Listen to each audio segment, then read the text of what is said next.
1772 খ্রিস্টাব্দের পরে প্রথম অধ্যায় শেষ অধ্যায়। আহ, আহ, লালন ফকির বলল যে ধর্ম আমার মানবতা তরিকায় আমি অহেদনিয়া প্রভু আমার অচিন্ত্য না, যে ধর্মকে পুঁজি করে নাই, ধর্মকে অনেক ঊর্ধ্বে নিয়ে গেছে জি, যে ধর্মকে অনেক ঊর্ধ্বে নিয়ে গেছে। আসলে ধর্ম ধারণ করা, কোনো ধর্মকে ছোট করে নাই।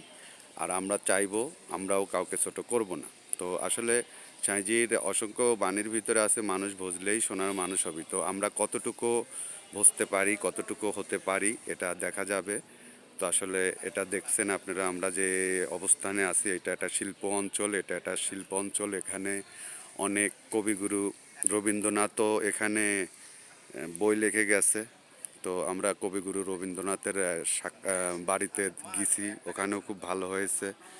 তো আসলে কোনো ধর্মকে ছোট করে কথা বলে নাই সাঁইজি। তো আপনারা আসবেন।